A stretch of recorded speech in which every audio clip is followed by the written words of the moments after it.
All right. Hello, everyone. We're going to go ahead and get started. So as I mentioned, I am Allison Shields. I'm the Professional Development Officer for ANST. Really excited to have everyone join today to go over this next section of our What Where Pathways webinar. The point of this webinar series is to introduce trainees to different types of careers in neuropsychology and ways that people can practice or work in different settings. So today, our webinar is focused on the research versus clinical balance in neuropsychology. And we are joined by four wonderful panelists. So we have Dr. Murdaugh, Dr. Sanz, and Dr. Dasher here with us. And then hopefully we can have Dr. Kiselica joining us shortly. I will do more thorough introductions for them before they chat for a little bit. So they'll each have some protected time to talk about kind of their career trajectories and their current balance in terms of research and clinical work. And then we'll have plenty of time for questions and answers. And then our moderators are me, Allison, and then we also have Rini Kaplan, who's the ANST Neurotechnology Officer here today to help moderate. If you have any questions throughout, feel free to put them in the chat to either me or Rini or to the whole group, and we will moderate. Oftentimes we don't do live Q&A for these. We may have time at the very end, but that way Rini and I can kind of decide like what questions we think will be most applicable for the group, thinking about the fact that most of the people registered for this are current graduate students or interns with a few postdocs and early career folks here as well. All right, so, oh, no, we're not to Q&A yet. So I'm going to stop sharing and I will highlight our speakers. I think we will start with Dr. Murdaugh, if that's okay. So I will introduce her and then spotlight her. All right, so Dr. Murdaugh is a board-certified neuropsychologist and associate professor at the University of Alabama at Birmingham Hersink School of Medicine. She has dual appointments in the Department of Pediatrics, Division of Pediatric Hematology-Oncology, and the Department of Radiation Oncology. She's a member of the Institute for Cancer Outcomes and Survivorship, where she directs her research laboratory, Lifespan Applications to Understand Neurocognition and Health Behaviors, or the Launch Lab. Dr. Murdaugh is the principal investigator of a grant funded through the National Institute on Minority Health and Health Disparities, investigating the role of cognitive remediation in preparing youth with sickle cell disease for transition of care. Her cognitive remediation research program has been continuously funded since 2018, examining non-pharmacological interventions to improve cognitive outcomes in pediatric cancer survivors. She's also the site PI for a multi-site NIH NCI-R01 evaluating outcomes in adolescent and young adult survivors of pediatric medulloblastoma. Dr. Murdaugh recently published her manualized intervention titled Cognitive Remediation of Executive and Adaptive Deficits in Youth, or C-READY, a family-focused program. In addition to her numerous research accomplishments, Dr. Murdaugh provides neuropsychological evaluations and consultation to patients and families within the Division of Pediatric Hematology and Oncology through the Taking on Life After Cancer clinic. She's also an active mentor of neuropsychology PhD students, clinical interns, and fellows, and she earned the C.J. Rosencrantz Psychology Training Award for Outstanding Mentorship and the Department of Pediatrics Mentoring Achievement Award. We're certainly very lucky to have her joining us today. So take it away, Dr. Murdaugh. Thank you. That was wonderful, and I'm very happy to be here and to kind of talk about my own trajectory. Obviously, Allison already gave a great overview, kind of where I settled in my current position. I can speak a little bit about where I am and how I got here, which I think might be helpful, but I'll kind of start with the overarching question, which I think was part of this webinar, is what is my breakdown, clinical to research? So I am on paper 75% research funded, and then 25% of my time is clinical. And so I have that kind of 75 research, 25% clinical split. I am originally from Atlanta, Georgia. That's where I grew up, went to high school and everything.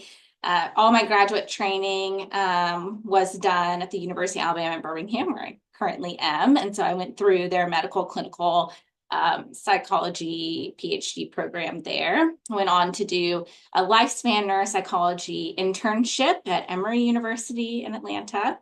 And then went on to do a 2-year pediatric neuropsychology fellowship at Children's Healthcare of Atlanta. At that point at which I kind of knew I wanted a mix and breakdown of both research and clinical work. I was not specific about my population. I know especially a lot of people who go in to work in either oncology or hematologic conditions kind of identify that fairly early on. But for me, that was kind of a new area, both in terms of research, but also in terms of clinical interests. The majority of my fellowship at Children's Healthcare of Atlanta was in kind of neuro rehab, kind of general outpatient neuropsychology. And so I really feel like I took a lot of those things that I've learned about cognitive rehabilitation and remediation and have now been able to apply that in a cancer specific and sickle cell specific populations, which has been a nice merge of my skill sets and being able to apply that to a new population. And so when I was looking for positions, I really was looking for kind of that unicorn of a position that was at least 50-50, 50% research, 50% clinical. And so was able, obviously, to find that in my current position here. I did come back to where I trained in graduate school to UAB. It was nice at that point. So I'm a member of the Institute for Cancer Outcomes and Survivorship, which had actually just started. So the institute is run by Dr. Smita Bhatia, who actually was at City of Hope in California. So she actually moved her entire institute from City of Hope to the University of Alabama at Birmingham. And so this did not exist. This position did not exist when I was in graduate school. And so I was really kind of interested in this particular position because it had that dedicated research time. And I know Allison had sent us some questions ahead of time of things that people had asked. And one of those was like, how do you provide that dedicated research time?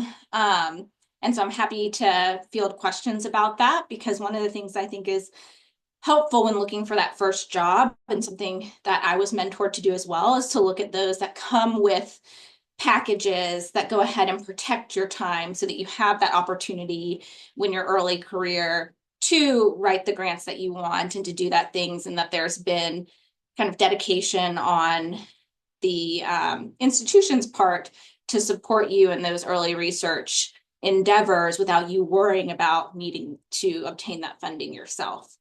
And so that's how I was able to come into this position that I'm currently in, with support from the School of Medicine to, to set up a research program, to get a lab up and running and those types of things. And then what's really nice about my clinical work is my clinical work are also the same patients who enroll in my clinical trials and who enroll in my studies. And so I provide neuropsychological services primarily to both our patients with sickle cell disease. I'm part of our comprehensive lifespan sickle cell center, and I'm their primary neuropsychologist, as well as our survivorship clinic, which is called the Taking on Life After Cancer Clinic. I'm their primary neuropsychologist there to provide clinical services. And so those clinical services make up my 25% of the time, but those are also all of the patients who are enrolling in my studies that make up that 75% of my research time. And so that makes it a lot more seamless to kind of have that blend and mix. And so I guess with that, I'll stop, and happy to be here, happy to answer questions, and kind of what my career trajectory looked like moving forward. Thank you so much, Dr. Murdaugh. It was really helpful to hear. I'm wondering, when you were looking for jobs, was it easy? Was it hard to find jobs that had like that built-in research clinical split? Or like, what were you seeing when you were kind of in that application process? Yeah, that's a great question. I feel now that I'm on the other end, and we're recruiting faculty. And I get to see it from the other end than what I was going through when I was actually like applying for jobs. Because I feel like COVID and all of that has also changed the landscape of what's available, what kind of jobs are out there. And so the landscape may be a little different than when I had applied for jobs, because I will say, I feel like there are more opportunities now to integrate research into a clinical position than when I went through. I found it was very, very difficult to identify positions in which they had a package coming in that would kind of support my research endeavors without a hard deadline that said, okay, we'll support you for 1 year and then you need to have grant funding then to support your time. Otherwise, you're going to shift clinically. I think that landscape has changed some, because I will tell you that while most of the places I applied to were very open, and I think that's across the board, for our field, are very open to wanting to support early career investigators within neuropsychology in their research endeavors. Having actually dedicated support for that, I think varies considerably by institution. And so when I was going through, I could probably find, I think it was really about 3 positions that really offered at least that 50-50 split. I mean, actually, none of them offered the 50-50. Most of them were either like a 75-80%, or they were, in either direction, like 70-80% clinical with, 25 to 20% research, or vice versa, 75-80% research, 25% clinical. And so, but I feel like, some of that's changed, but that's what it was like when I was going through. Yeah.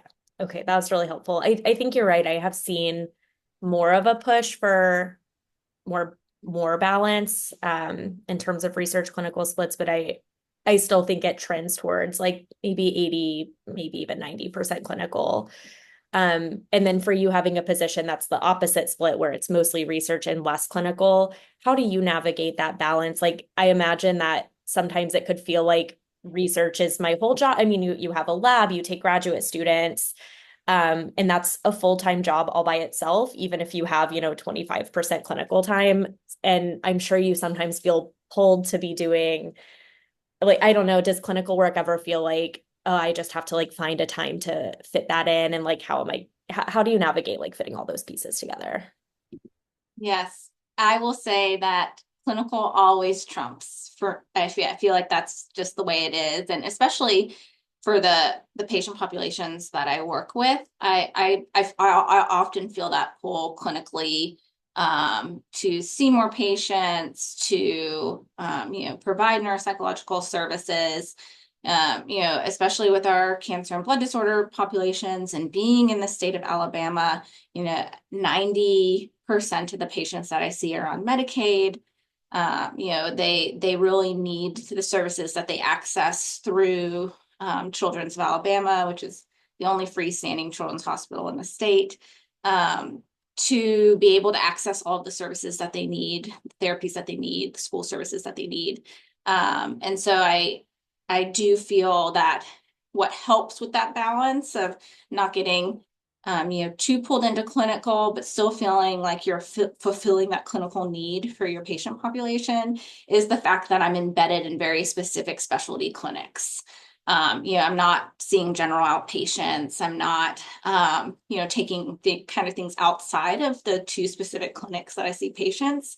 And so I think that really helps a lot with that balance. And yeah, I mean, the research piece is always there, but you always feel like you can put that aside for the clinical pieces. And at least for me, I never feel the opposite. I never feel like, oh, the research pieces are too pressing that I can't do this clinical thing, if that makes sense. So for me, I feel like it's the opposite, where the clinical piece bleeds into the research. And the nice thing about my job is very flexible. And so sometimes I'm definitely doing more than 25% clinical, as things kind of ebb and flow, with the clinics that I see in the patient population.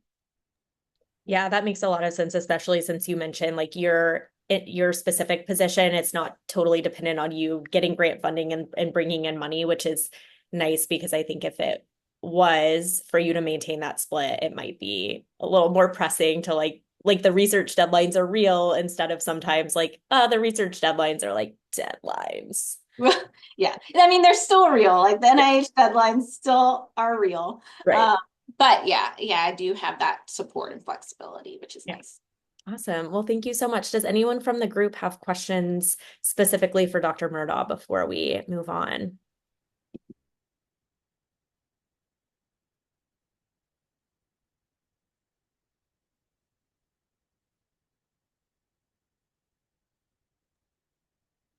That part is always a test to see how long I can wait out the silence without getting too uncomfortable. It's not very long. All right. Well, thank you so much. And we'll have more time for Q&A at the end. I think that we will move on to Dr. Dasher next. See if I can unspotlight. Okay. All right. So Dr. Dasher has the distinct benefit of being one of my wonderful supervisor's husbands. And I heard a great talk from him last week. All right, spotlight on. All right, so Dr. Dasher is a clinical neuropsychologist at the University of Washington Medicine in the Department of Rehabilitation Medicine. He specializes in the assessment and rehabilitation of adults with cognitive difficulties resulting from neurological, psychiatric, and neuromedical disorders. His clinical interests include neuropsychological assessment of adult and geriatric patients with cognitive complaints due to neuromedical illnesses, physical injury, and neurodegenerative disease. And then he also does some cognitive rehabilitation. He's also a member of the Adult Hydrocephalus Clinical Research Network and is involved in several research projects in adult and congenital hydrocephalus. And he's the co-investigator for a multi-site longitudinal trial assessing the efficacy of shunting in older adults with normal pressure hydrocephalus. We're very lucky to have him today. Right, take it away, Dr. Dasher. Yeah, thank you for that, and thank you for having me. Yeah, so I can kind of, I guess, speak on a little bit about kind of my some journey, how to got here. Maybe like many of you, went to college. I was a psych major because I thought it was cool, but had no idea what to do with it, and then took a neuropsych course, and I thought that was actually pretty interesting. So, I was actually a research coordinator after that for about 5 years, and in that role, I got kind of tired of doing all the research but not getting any of the credit for it. So decided to really go into graduate school. And so I got my PhD at Idaho State University in clinical neuropsychology emphasis. I did my internship at the UCSD VA Consortium down in San Diego, with rotations in cog rehab, neuropsych, and PTSD. And then I finished a 2-year postdoc, University of Michigan. Um, and so I've been here now at the University of Washington for since 2017.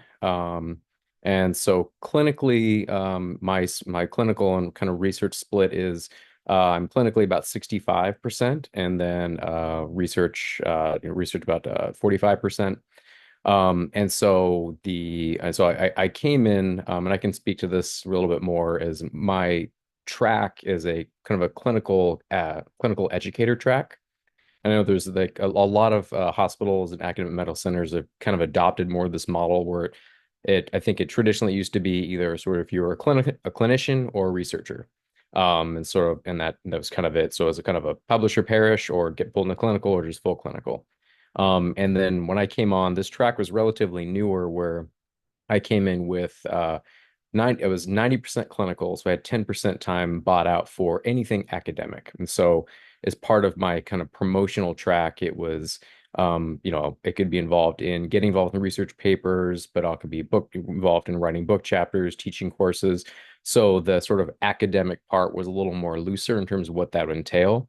But it also means there's a lot of ways I could go about. So a lot of my journey as an early career was trying to figure out what I was going to do with that 10%, which has now turned into 45%.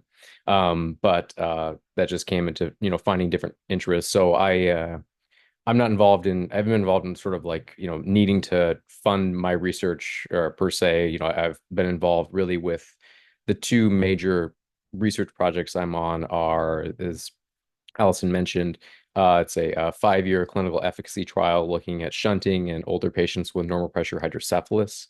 And so I've had about 10% of my time bought up for that, kind of being as the primary co-investigator for the neuropsych portion. And then now I have another 10% of my time bought up for that on another study looking at long COVID and neuropsychiatric symptoms there that's kind of up and coming. And so the other portions of my time bought out are actually more of roles of directorship of the neuro rehab program and other teaching duties. So it's a little bit of a smorgasbord of things that are non-clinical to mix that up. Um, the I would say my clinical practice, the patients I typically see are mostly 70% acquired brain injury, so stroke, TBI. We see a number of patients with CNS cancers and non-CNS cancers and hydrocephalus. I don't see as many patients with neurodegenerative diseases like Alzheimer's and Lewy bodies as much as maybe a neurology department would, but we do see a small smattering of those who are involved who also had maybe a traumatic brain injury. Um, the other kind of roles that I have is it's actually kind of funny to be on this side of it. I'm the professional development chair for the residency for our psych internship here. So I'm used to being an Allison seat for this. So this is a little bit fun. And I'm picking up tips of how I can do mine better. Um, and so I'm the professional development chair for that. Like I mentioned, the director of the neuro rehab program, and I'm trying to think what else. Mother of Dragons, Breaker of Chains. I'm just that's yeah. It's when you kind of think about stuff you've done, you get pretty tired. Um, but yeah, I'm trying to think kind of where to go. I'm happy to definitely field questions about kind of what brought me here, professionally, kind of why I evolved my interests. I would say, I think when I was choosing a job, when I was kind of looking in the market, I was really weighing both, like I think any of us, working in the field that I want to. So I wanted to definitely work in academic medicine. I liked a job that really had the flexibility of clinical and research or academic work that could be a little fluid. My fellowship at Michigan was designed as a 50-50 clinical and research. But as probably many of you realize, it's kind of impossible to be 50-50. You're more like 50 and 80 one way or the other as you're kind of going through things. And so I realized that I enjoyed the clinical work, but I wanted to be involved in research, but didn't want it to be the thing that I really had wanted to focus primarily my time on. So I looked for jobs that had more of the tracks that I'm on now that had the flexibility. But on a personal level too, I was, my girlfriend at the time, now my wife, she was a year behind me in training. She was originally from the Midwest Chicago region. I'm originally from out here in the Pacific Northwest. So geographically, I was kind of looking at ways to balance our mutual interest there too. So I'm happy to, talk about definitely that. I think that gets harder as you kind of weigh personal and professional goals too. Um, but I've really enjoyed my work here immensely. I think working in a rehab department, for those that haven't, has been a really great place to be.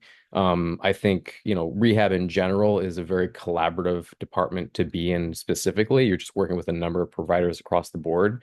So I think it's maybe one of the more less siloed departments that I've worked in before. And I think that's been a really great benefit to my growth and my enjoyment of the work I do. Um, but yeah, I don't know. I'm happy to field kind of any questions, sort of about the role and working with adults with acquired brain injury. Sort of the tracks in adult neuropsychology and sort of this track specifically, sort of that balancing academic and research and sort of making it a little more fluid. I think something that seems like a kind of a black box for a lot of people in training is like, so you mentioned your job was initially 90% clinical, and now you have almost half of it for research or other academic types of things. How did you do that? Like, what was that process like? Yeah, good question. So I think I give a lot of early work to sort of the mentor I had coming in. So our department has a mentorship program for all early career faculty. It's become more and more formalized since I've been here. So Myron Goldberg has been a neuropsychologist here for a while now, and he took me under my wing to, one, just logistically show me where things are and kind of how the clinic flow typically is. Talked a lot about sort of my interests. At the time I had most of my research was in metabolic disorders and HIV. But also I had some interest kind of working in hydrocephalus. Just clinically, a lot of the patients I've worked with that kind of developed interest there. And he connected me with a neurologist that's kind of been working in this field for a long time, Mike Williams, and he and I have just been clinically working together on several patients and came involved in the registries, as you mentioned there before, that is been going on collecting data on patients across the lifespan with they're adults, but these are patients who had congenital hydrocephalus aging into adulthood, those with unrecognized congenital hydrocephalus, NPH, other acquired injuries that cause it. And we meet biannually to kind of go over different research projects, and then we built this giant grant out of it and this project that so it sort of evolved just based on kind of getting in touch with my mentor and putting me in touch with the right people. Um, I think that was yeah, I'd say that was the biggest track to that is just being very open about what you're interested. But like anything, I think as a graduate student, you kind of just start to tack on projects that are ongoing and then develop something more on your own. Um, the I think I'm also happy to talk more about this too. I think the challenge that I've had in this track is because it really wasn't defined in a way of like what counts as academic for my promotional package. So obviously peer-reviewed publications are a no-brainer, but it could be, doing academic talks, being involved in committees, all of these things. And I think you're anxious to, hit the ground running, define yourself, and you end up taking on a lot. And so all of a sudden, 2 years into this job, you realize that you're studying for board certification, you have too many things on your plate. So I think kind of knowing early on how to negotiate your time was something important that I kind of wish I knew earlier that I've developed now. So, one being mindful to definitely say yes to things you want to do, be reticent to kind of like hold on to things that look interesting, but it's okay to ask questions and kind of wait things out. But also definitely being, don't be too modest to, request for time to buy out, things like that. Because it's easy to definitely overload yourself with trying to get involved with a lot of different projects and committees and so on that are involved in a lot of academic medicine that you want to be involved with, but you only have so many times in a day, and you have a personal life as well. So I think that's something that I've definitely learned to balance as well. But yeah, so I think now as an associate professor, I'm kind of that goal where I'm trying to learn what I can offload some of the stuff that I've done now to offload to those who are now sort of assistant professors early on here, take on more specialized things that I want to get more focused on is kind of where I'm at now in my career. Yeah, that sounds like a good path and probably one that a lot of people will take where like things are pretty general, especially in, internship and fellowship. And then yeah, I understand the urge of wanting to take on as much as possible. Um, can I ask like how did you learn to negotiate for extra time, like built in for academic work or like I don't know, did you use any resources or did you just talk to people about what they did? How did you learn how to do that? Yeah, so I would say for the time that I really have bought out are mainly the grants I'm on. And you also have a 10% time automatically. So, early on I once I kind of figured out, really calculated how much time am I involved with there's a course I teach in the autumn quarter. So how much time am I using into that? So calculating that. How much time is, being involved in being chairs of the various committees. And so once I sort of sat down and I kind of figured out really what this is taking from me, I sort of knew, okay, so this is eating up definitely more than this 10% time. And, this isn't a 40-hour work week kind of thing. I mean, it ebbs and flows. So I'm no one's anticipating that. But, knowing that if I want to take on more, I really need to be diligent about asking kind of what would the duties be to be involved in this grant and these different writing committees. And so I think, early on, I think you definitely want to say yes and not push back too much because you want people to like you. But this is, it's not that way. It's more of just knowing, being very upfront about what this entails. So, for example, this COVID study that's starting, they wanted a neuropsychologist to kind of manage the sort of the neuropsych portion of this. And I went to several meetings that were outlining the duties of it. And then they said they wanted to give me 5% of my time. And when I laid out the work, I was like, this is going to take more than 2 hours a week on average. So it's like I negotiated for 10%, and they managed to work out that way. So I think just being very upfront that, your time is valuable, everyone knows that. And, just being mindful that it's important to like not jump into things too quickly, and really being diligent about, the value of your time. Awesome. Thank you. Does anyone from the group have any specific questions for Dr. Dasher? We'll see how long I can wait out the silence.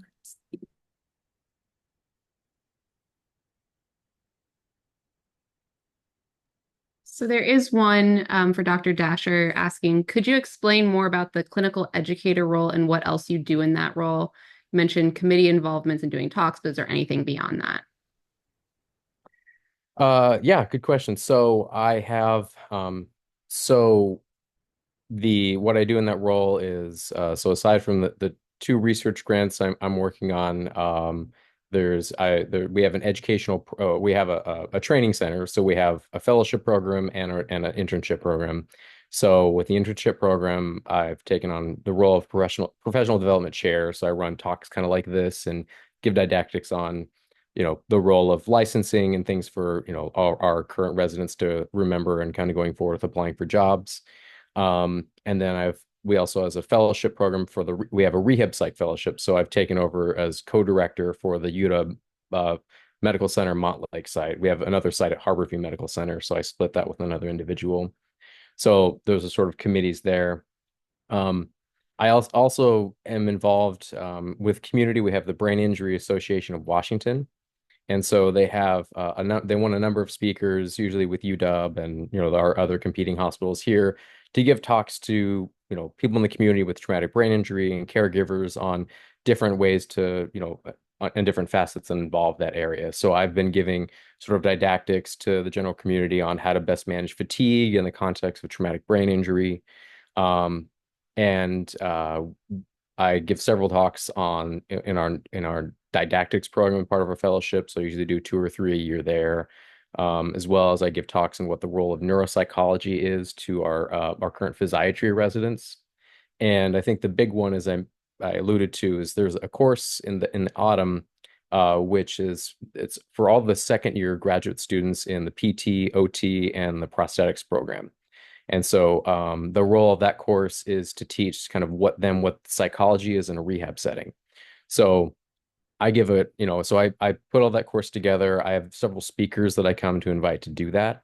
And then I give a lecture sort of on the role of neuropsychology and rehab. And then I have guest speakers come in throughout the quarter to talk about different subjects, such as chronic pain management, the role of fear and anxiety, cognitive rehabilitation, sleep disorders, sexuality and disability.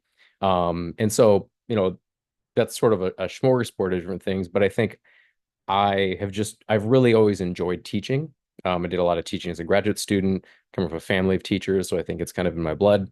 So I've just sought out different ways to just teach. And there's definitely no shortage of that in academic medicine, I think, no matter where you are. So that's kind of really how to carve that out, because that's a strength that I have. That's something I really enjoy, as well as the research. And so I've just, used this track to sort of build out my portfolio in that way. Awesome. Thanks, Dr. Dasher. All right, I'm going to unspotlight you. I think next up we'll do Dr. Sanz. All right, so Dr. Sanz is a board-certified neuropsychologist and a member of the Division of Neuropsychology at Children's National Hospital. She's an associate professor in the departments of psychiatry and behavioral sciences and pediatrics at the George Washington University School of Medicine. Dr. Sanz also co-directs the Cardiac Neurodevelopmental Outcome Program, or the CANDO program, which monitors the development of children with congenital heart disease. She's actively involved in research with a particular interest in characterization of neurodevelopmental outcomes in congenital heart disease and interventions to improve outcomes. Dr. Sanz was the first elected co-chair of the Cardiac Neurodevelopmental Outcome Collaborative. and she's currently the PI of the Neurodevelopmental Core Lab of the CNOC. And as part of her work with the CNOC, Dr. Sanz is actively involved in the implementation and monitoring of a large multi-site clinical data registry for neurodevelopmental data in congenital heart disease. And this is a patient population that's very close to my heart, so I am especially excited to hear about Dr. Sanz's trajectory. Thanks to everybody for having me. So I feel like in some ways I'm like the inverse of Dr. Murdaugh in terms of my time and trajectory. So I'll start with sort of how I landed where I am right now. I went to graduate school at UCLA, and UCLA is a very sort of research heavy graduate program, the expectation being that you're going to follow an academic career. And I was a part of a small group of people. We used to call ourselves the closet clinicians, because I got there entirely thinking that I really wanted to do just research, and I was doing neuroimaging research from the time I was an undergrad and into graduate school, and I thought that that was my path. And then I got an externship at the medical center doing pediatric neuropsychology, and I absolutely fell in love with it.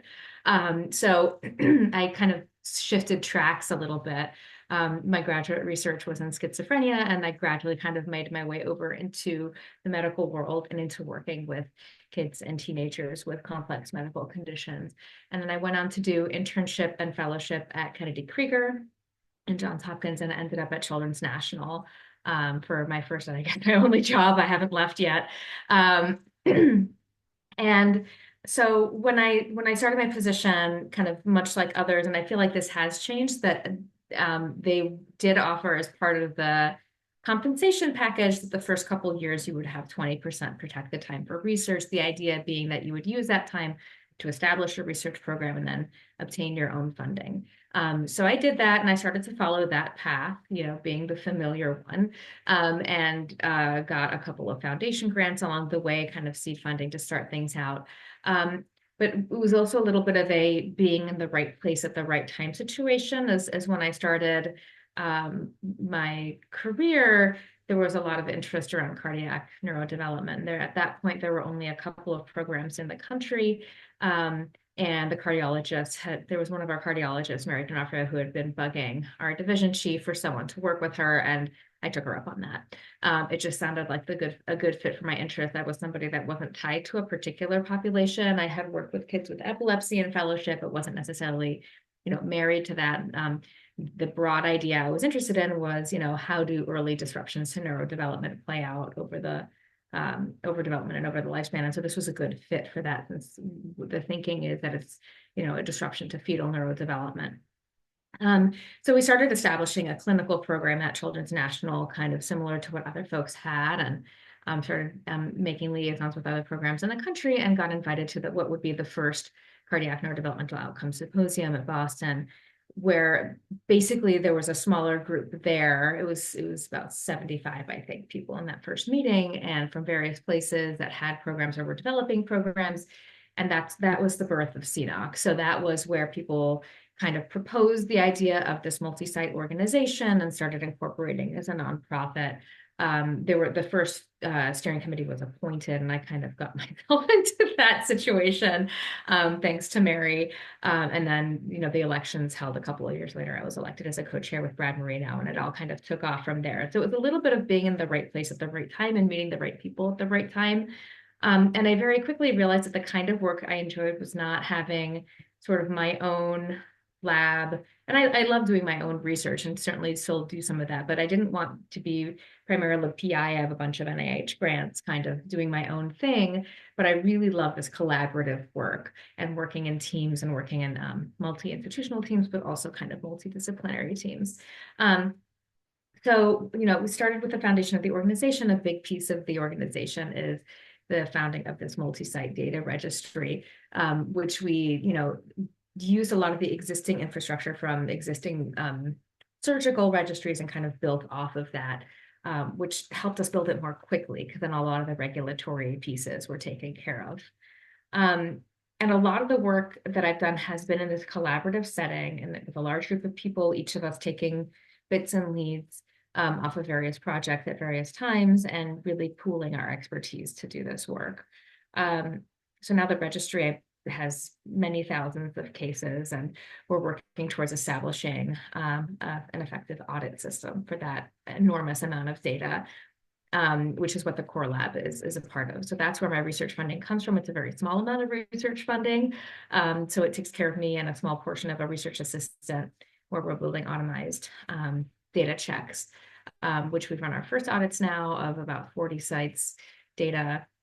I think it was about 5,000 cases for the Baileys and the ABASs, so ages 0 to 3, and we're now testing out and building 4+.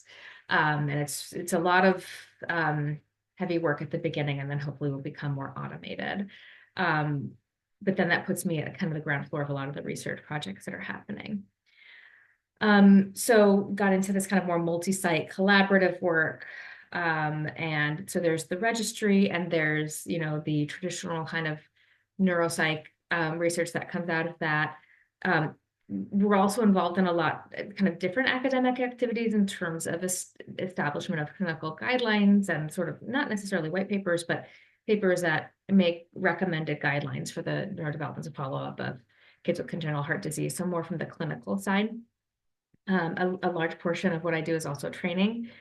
So I find that a lot of the research that I do nowadays, given that I don't have as much protected time, is capitalized on fellows protected time.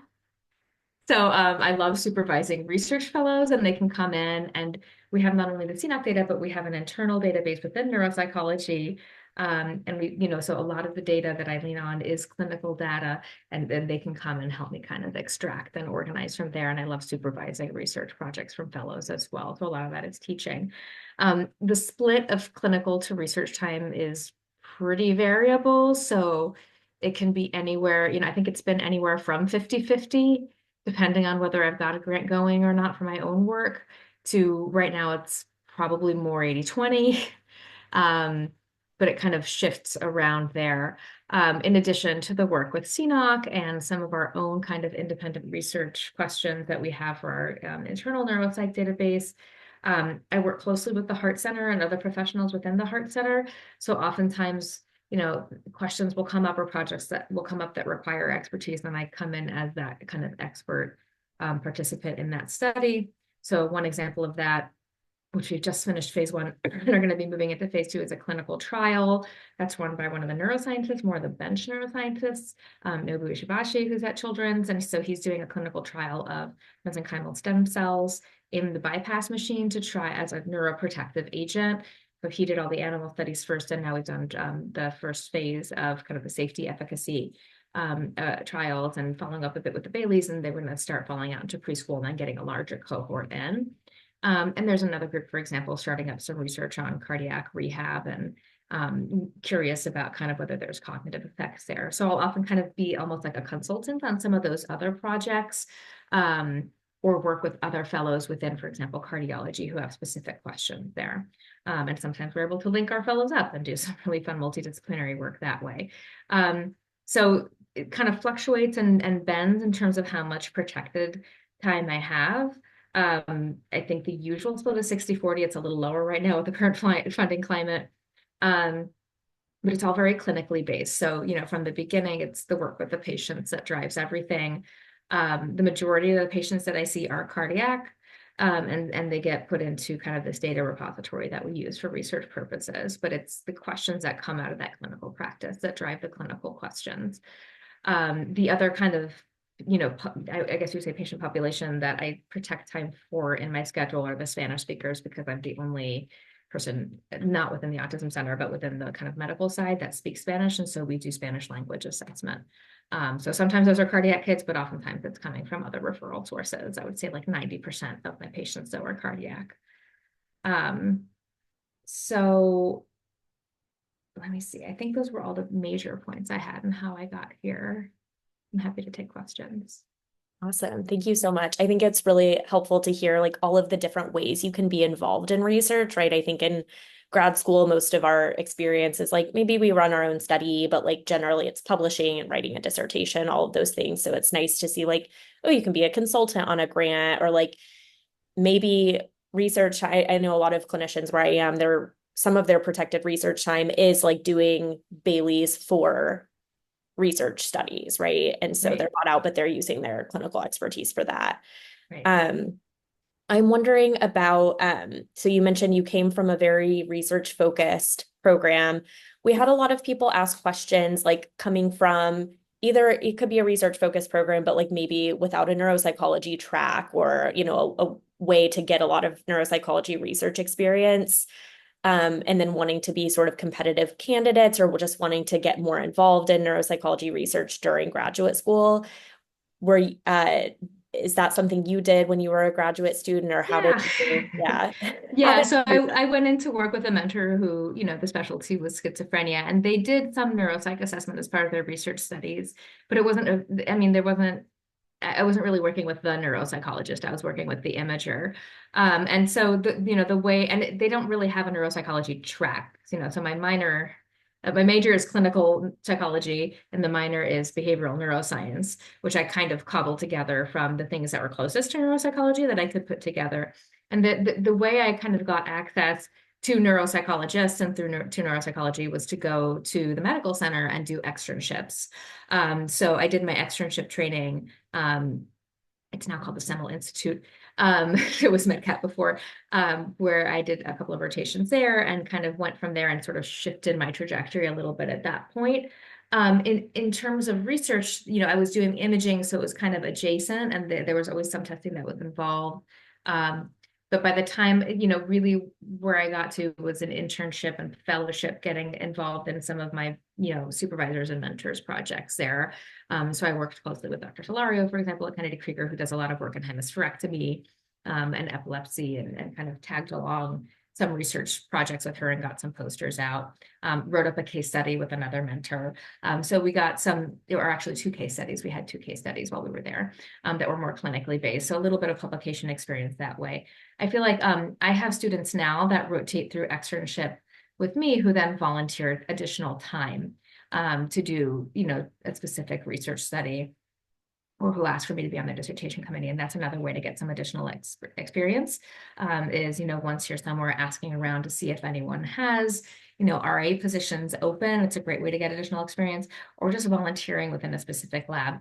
So I've had for the past couple of years a cohort of very enthusiastic graduate students / undergrads who are either applying to grad school or applying to internships or fellowships, who volunteer to kind of come together as a team, clean up some data and do some basic analyses. And they got out a series of posters, and my current fellow is now writing some of that up. But there's ways to get some additional experience that way, through clinical mentors, and just by putting in some additional time. And you can even get posters and papers out of that as well. Yeah, fantastic. I think that's helpful advice. Sounds like what I did at my very research focused program, and then trying to, how do I make this child personality research applicable to my psychology internship applications? Yeah. And, one thing I say is you get 0% of the things you don't ask for. So, if you're interested in working with somebody, reach out. They might say they don't have the bandwidth, but they can always, people who are invested in training like we are, we're happy to connect you with other things, or, we can ask around to see who else has opportunities to connect you. Awesome. Does anyone from the group have specific questions for Dr. Sanz?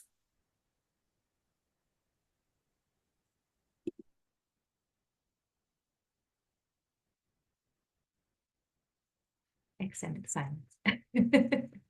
I hear silence. All right. Let's see. Last but not least, we have, let me spotlight you, Dr. Kiselica. Did I say your last name right? Yeah, you got it. Okay, awesome. We have Dr. Kiselica.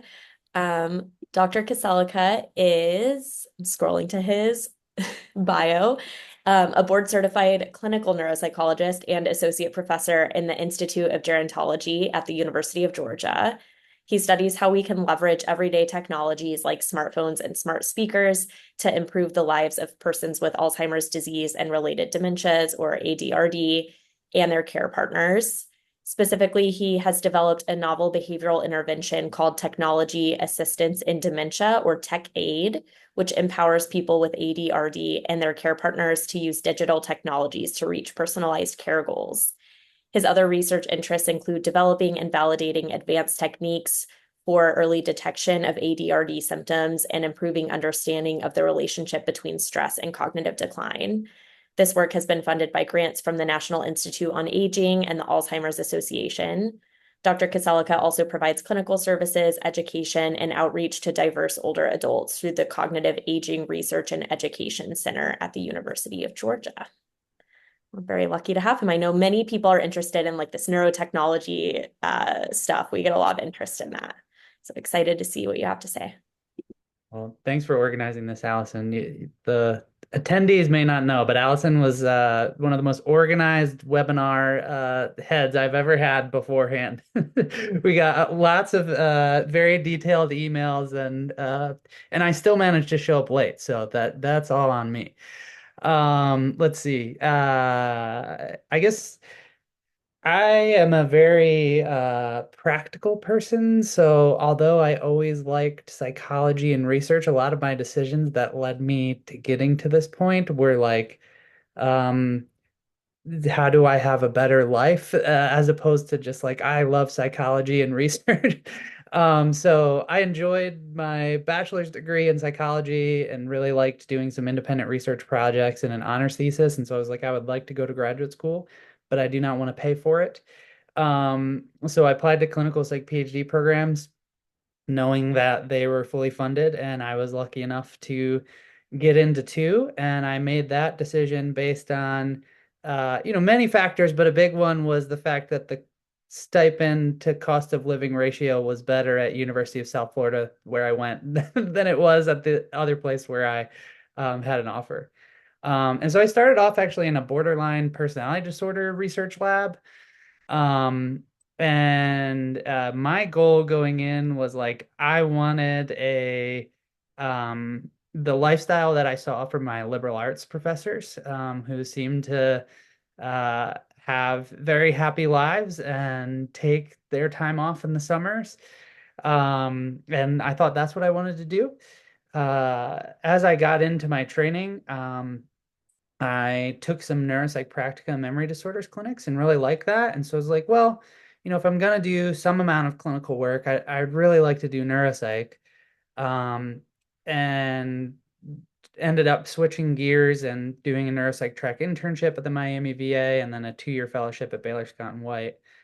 And I was like, well, if I'm going to work with students who want to do neuropsychology, I'd really rather work with like graduate students than undergrads, because undergrad is kind of early to know that you want to do neuropsychology and to do much that's meaningful in neuropsychology.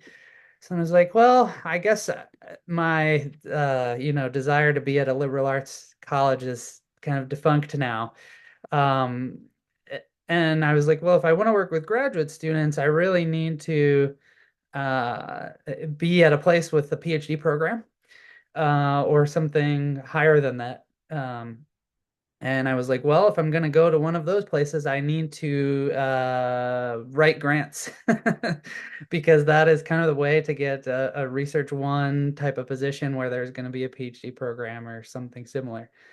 So when I was on fellowship, I had done a lot of research over my time in graduate school and enjoyed that a lot. And when I was on fellowship, I started to take the skills in psychometrics that I had developed, understanding borderline personality disorder, and apply that to understanding the earliest signs and symptoms of Alzheimer's disease. I managed to get an Alzheimer's Association research fellowship to do that work. And that led me to getting a position at the University of Missouri, which was my first job as an assistant professor. And again, practical factors. I took that job. It was the first one I got offered, and they also offered my wife a position. My wife is a clinical health psychologist. And as you know, it's really hard to land two people in the same spot when you're both psychologists. So we both said, yeah, that sounds great. And we had a very nice first 4 years of our career in Missouri, but kind of realized that just for personal reasons, didn't want to live there forever, and we're looking other places. And also professionally, while I was having some success there wasn't a really good aging or Alzheimer's group. So it's a little difficult to find collaborations. And so I started looking elsewhere for those. And that's how I landed here at Georgia, where we have an Institute of Gerontology. And so you might have seen when I popped on, I've still got like boxes to be unpacked because I just started this position. So in terms of like the balance of research and clinical work and teaching over time, I went to a pretty clinically oriented fellowship, but I had a really good research advisor there. And so on fellowship, I got that grant that bought out 50% of my time. So I was able to see fewer cases than some of my co-fellows because I had that grant. During my time at University of Missouri, it was a more traditional academic medical position. And so through a combination of kind of what they promised me early on of saying, hey, you're going to have this amount of protected research time, which was usually about 40%, and getting my own grants, I was usually only in the clinic at most 2 days a week. And then there was probably a half a day's worth of like supervision time and leading didactics and things like that. And then most of the rest of my time was in research, mainly writing grants and papers and supervising students in my lab. That was always felt a little bit tenuous because I was never sure whether if I, didn't get grant funding, I would start getting loaded up with cases because we didn't have a very clearly written policy on those things. And so that was a big benefit of me taking this position at Georgia because it's a traditional 9-month tenure track hard money position. So I will teach 2 courses in the fall, 2 courses in the spring. I'll have the summers off, and I still get to do some clinical work in that I will be in the Cognitive Aging Research and Education Center, where we do free diagnostic services for older adults, and I'll supervise practicum students there. And so that'll be one of my course requirements will be participating in the clinic, and then I'll teach a kind of more traditional course as my second course. And the rest of my time will be again spent kind of in research, supervising students, and then we have a big outreach arm to rural communities here that I'll participate in as well. Did I cover everything I'm supposed to, Allison? All right. Yeah.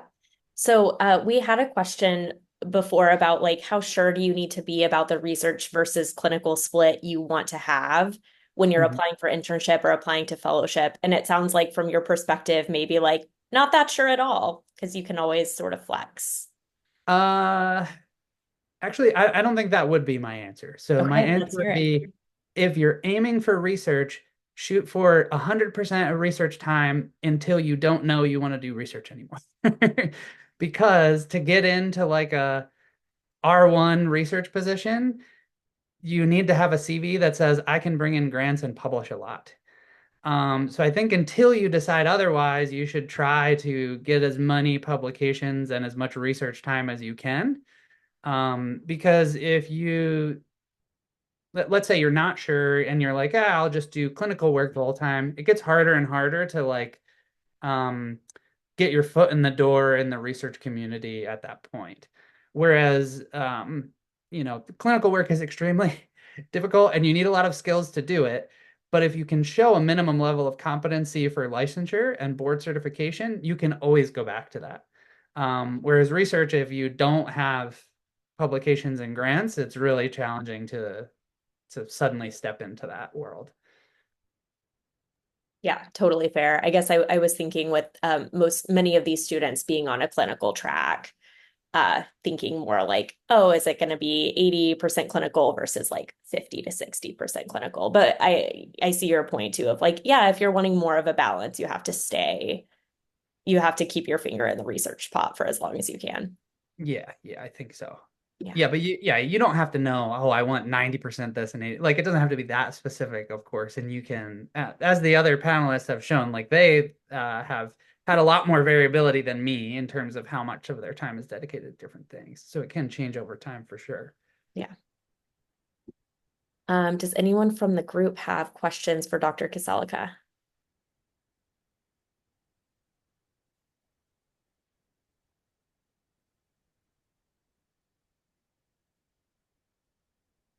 I will ask, since some of your research is on like neurotech or using different technologies, what technologies do you use in your own life to help like manage your research projects or like I don't know, or what are you using? What do you recommend that we use to help keep track of all the different things we're working on?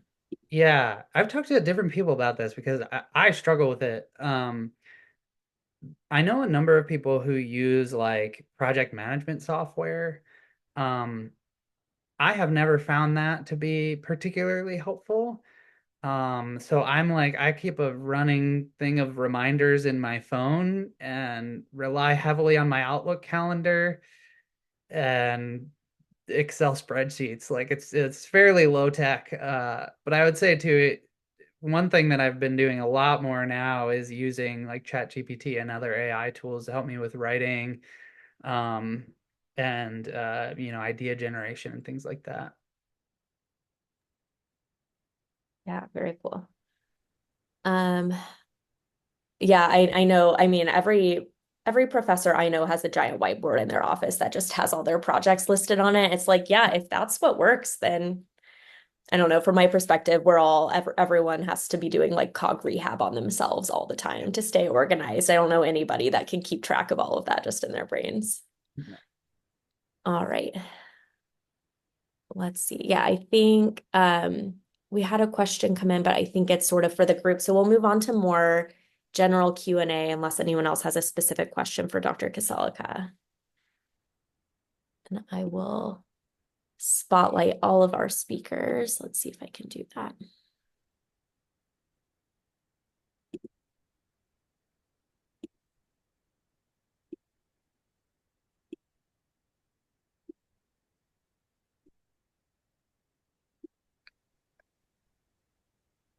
So the question that came in that I think is for the whole group is, someone is wondering, how much does your clinical versus research balance in fellowship determine your competitiveness for various jobs after fellowship? So like if you're in a 70% clinical fellowship, would that limit your opportunities for a mainly like research focused kind of like R1 academic position? I want to jump in and talk about that first because I think it piggybacks very nicely on what Dr. Castalso was saying about kind of keeping your foot in research, in that my internship and fellowship were primarily clinical. And I, kind of opposite almost, like, so Dr. Sanz and I keep talking about how we're like opposites of each other, but in a very opposite way, I was also in a very heavy neuroimaging kind of research program, and decided that isn't what I wanted, and that I was going to go and do only clinical work, and would kind of do the research that I wanted as a consultant or collaborator or something like that. And kind of felt through internship and fellowship with the patient population I was seeing, I was constantly generating research ideas in my head. And I was like, well, this is probably some self-reflection I need to give myself, that maybe I do, actually want to have my own lab and write my R01s and get my NIH funding. But I had very little actual kind of research. I had no research real dedicated time on internship or fellowship. I kind of carved some out based on some questions I had, existing data sets that mentors had. And I didn't write grants or kind of any of that kind of stuff during internship or fellowship. But when I was seeking jobs, really looked for ones that were kind of embedded in like medical schools and academic medical centers who are used to a physician scientist practitioner model. Because I feel like we really do fit that physician scientist model very well. I will say at my current institute, the majority of researchers here are physicians. I'm in the minority, being a clinical PhD. And so that model worked really well for me, in that same way with a medical student who's going through residency and then fellowship and then coming into position, may not have that much of a publication record, but that interest in research is there, and that support is there, and the understanding that you have this split of time and these clinical responsibilities and interests that can be fostered into research projects. And clinical translational research within all the fields we work in, have a multitude of funding opportunities. But that's also helpful for the position because you end up getting mentorship. And I'm very lucky to have kind of mentorship that span both MDs and PhDs, but all within that kind of clinical research realm that really helped me know, okay, well, how do I tailor my clinical research into an NIH grant that allows me, in a similar way to see the patients clinically, enroll them in those same trials and kind of work that way. And so that's worked really well, at least for me. And I think thinking about and searching jobs that, as someone who, did a lot of research in graduate school, but then internship and fellowship were very clinical, was able to pivot and make that change to have a primarily research position, coming right out of fellowship. I'll also say, like, if you're looking to be licensed as a clinician, and if you're looking to be board certified as a neuropsychologist, your internship and fellowship are going to be primarily clinical. That's the goal of those years, is to become independent with your clinical work, especially if you're moving through the match and things. At most you're going to have a day protected. So, if you look at various clinical fellowships that, gear you towards getting licensed by the end of that fellowship or at the end of that fellowship, and then being ready for the board certification process soon thereafter, you're not going to find one that has a whole lot of protected research time. At most, like programs like ours, they're going to give you 20% protected research time. But even that is unusual. And sometimes you're just going to have to carve out your own time or put additional time in for that. It is important to keep your finger on it and get some training in the fellowship years, but it's certainly not going to be the majority, because the purpose of that time is to get you ready to be an independently licensed clinician. Yeah, I have heard that neuropsychology, it's not, 100% unique in that, but I think if there are, clinical PhD programs that really want to recruit a neuropsychologist to be on faculty, they want that neuropsychologist to have a lot of training in clinical work. And so I think there is more flexibility there than there would be if, say, they were recruiting someone to do, personality disorders research or something like that. That was more like pure research, not clinical. And I saw Andrew's comment that you can do those non-traditional pathways. It is a lot more work for board certification and for licensure. You have to track your hours really closely. And then you have to kind of outline all of the courses and coursework that you've taken that covers the minimum qualifications. It just takes you longer to get the number of hours you need for licensure. Yeah. All right.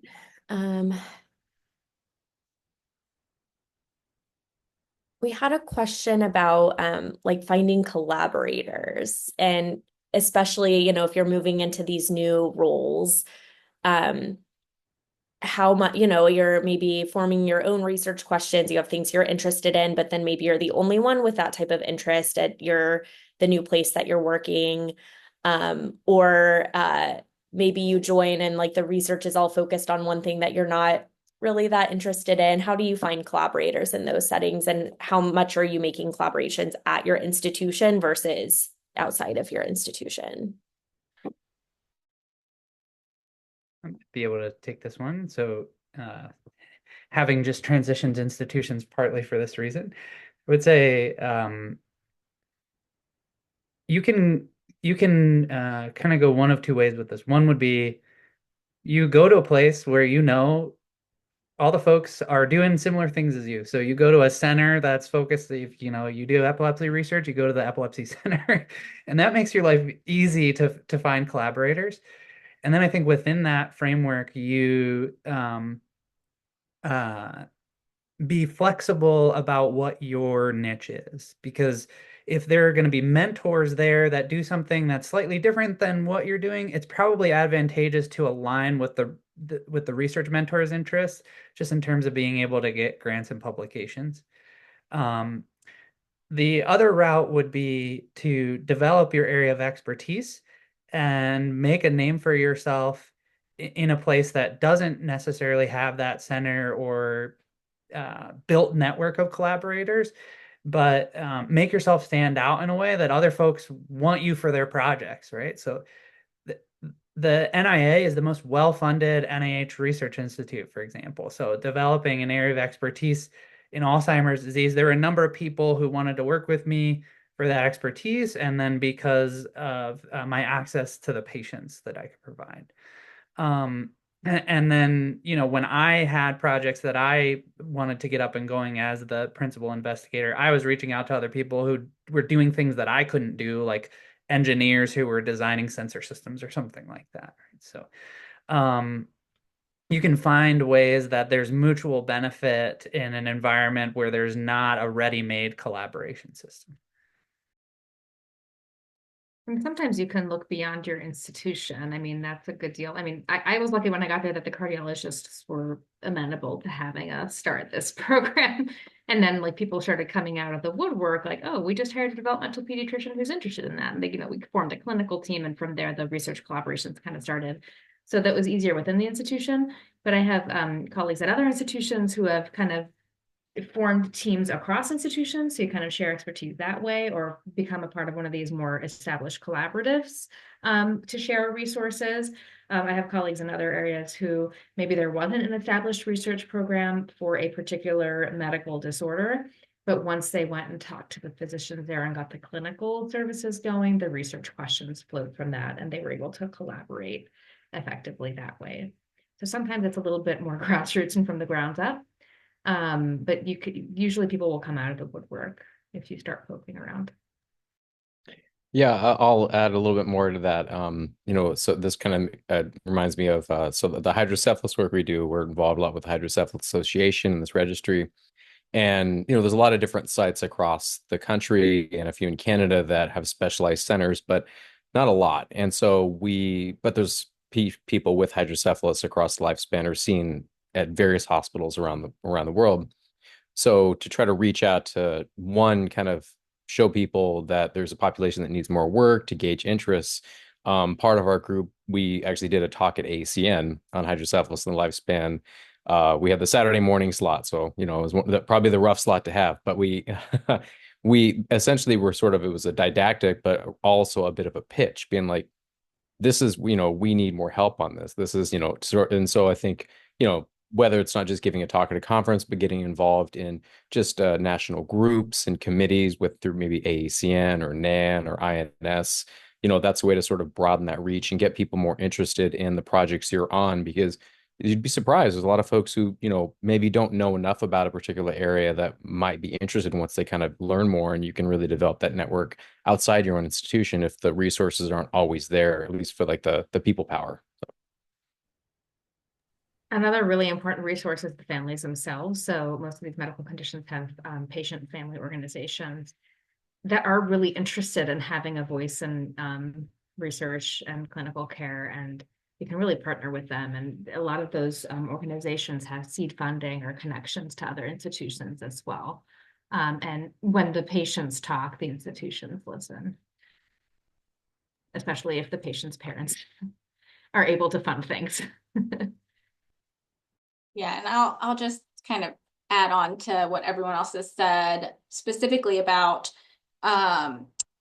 maybe that research area that you're most interested in, in your shifting fields, because that's ultimately what I did. I came from a primarily rehab background. Most of my experience was in TBI and pediatric stroke and anoxic, hypoxic events and things of that nature.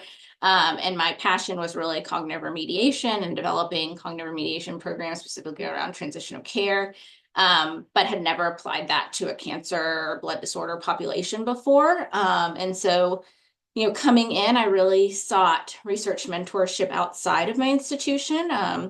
The goal of the Institute for Cancer Outcomes Survivorship is to have one single expert in each area. So that means I am the sole kind of cognitive expert within the institution. Not that doesn't span multiple disciplines, but that did make it a little difficult when I started my position to kind of figure out, how I was going to carve out my passion for rehab within a cancer center. And so seeking outside mentorship from other neuropsychologists and other cancer centers that were doing the same type of research or similar and also just mentorship on kind of the clinical piece. But then also, we need to remember as neuropsychologists that at the end of the day, our skills are transferable across populations. And I think it's already been said to not be too stuck on any one kind of patient population, because really the skill set that we provide to our patients, spans all of these kind of medical and neurological conditions. And so a lot of the passions that we might have for research, translate very well across multiple populations. And so I think something to keep in mind, that you may have a unique skill set, but you've only worked in this population before. Now you have your first job. Well, that's kind of an opportunity to explore other people who might be interested in incorporating cognitive outcomes or your skill set within their primary population. So I think there's lots of opportunities that way, which I think wraps up a lot of what other people have already said about the topic. Yeah, thanks everyone. Building off that a little bit when it comes to like sort of transitioning to your own research trajectory. I have a fear, and I've learned over time that when I have a fear, I'm probably not the only one, is that moving from having more structure, like research stuff is kind of built in for you, or, you're working on projects that your advisor or your supervisor is working on, and then transitioning into independent practice and independent research where you're kind of having to decide on your own what to do. Did anyone deal with like stagnation, or just like, what do I kind of do next? Where do I go from here? And how did you work through that?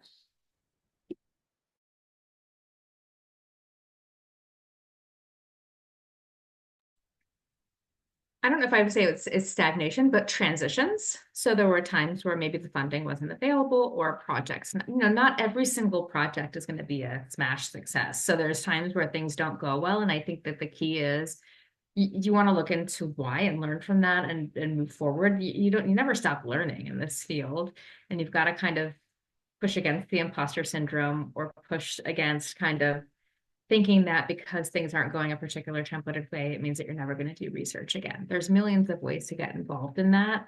And so just to keep kind of working through kind of the tough points and the transition points, and learn from them and grow. And I've had a few pilot studies that didn't work, but it taught me a lot about what could work, because we were able to get feedback from families and from clinicians. So, got to kind of just keep working through transitions, I guess.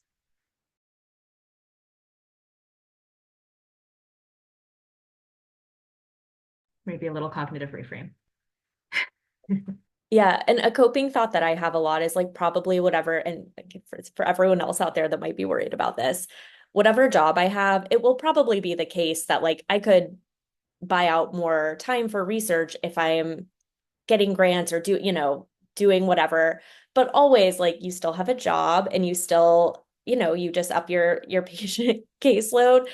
And it's just funny because I came from Northwestern, that is so research focused, like the Northwestern Evanston campus, not the downtown one, which is more balanced.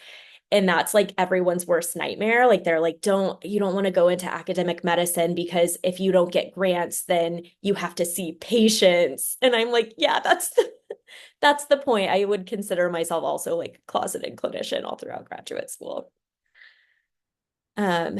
I think not the worst thing in the world when your balance shifts in that direction. It's and things can go back and forth. So at least it helps. I'm in a little bit of a funding slump right now, knowing that more is coming, but like, hey, it's helping us move our wait list. That's great. Yeah, exactly. And like, didn't we all get into this field because we like helping people and right, patients and doing neuropsychology? And it helps generate questions, and every patient I see goes into the database. And so I'm still collecting data. So it's never wasted time, and things will ebb and flow. But it doesn't mean like you're out of the game forever, because I don't think it's as rigid as that. I think there's always a path forward. Yeah, exactly. I think we have time for one or two more questions. Does anyone from the group have questions for any of our panelists? And if not, I have one more.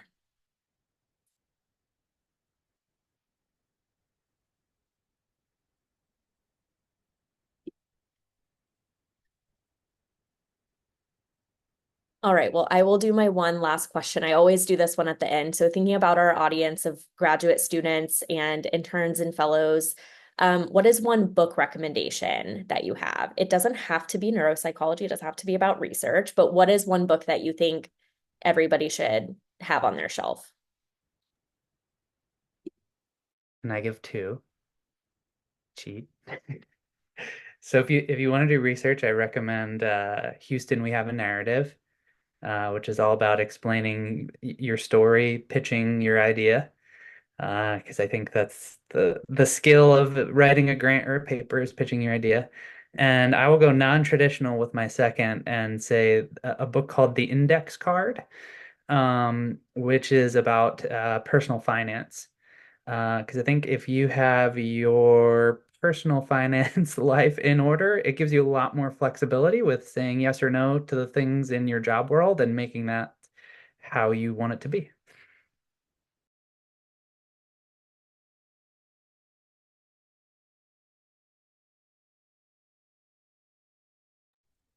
I'm going to go clinical on mine for one that I read recently. Feedback That Sticks is a really good clinical tool just to understand how to talk to patients and families in a way that they understand it well.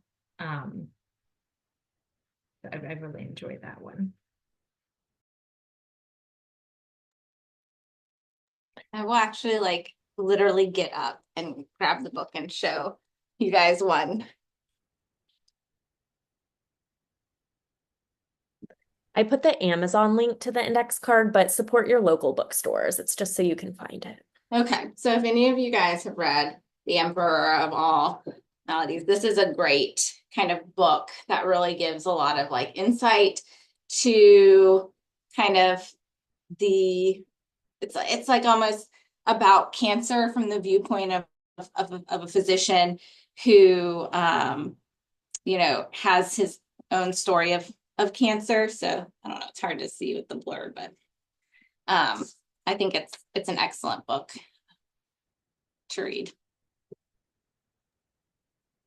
And I will go. I will also give a second for The Feedback That Sticks. I find that that was a great book, and I find just as a supervisor, that is the thing that I find, the residents and fellows are still the weakest at in terms of just that experience with giving feedback that is contextualized, conversational.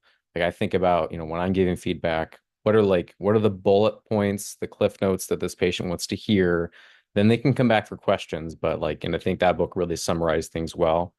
I guess the other thing clinically, I would say that I thought was really helpful with board certification studying was the little black book of neuropsychology, was just the helpful references to as well. Yeah. I found that super helpful as a pediatric provider who's never seen a dementia patient. So it was great to kind of cover the content that maybe you have less experience with. And I have to get to a job talk in 1 minute, so I have to take off. But thank you so much for having me, Allison. Thank you so much. Yeah, I think we'll end there. So for everyone, for all the attendees, I've just put a link in the chat for a feedback survey to help us know what sorts of webinars you're looking for in the future. So please fill that out so we're doing the right type of programming. And thank you so much to all of our wonderful panelists. This was fantastic. Really lucky to have you all. Thank you so much.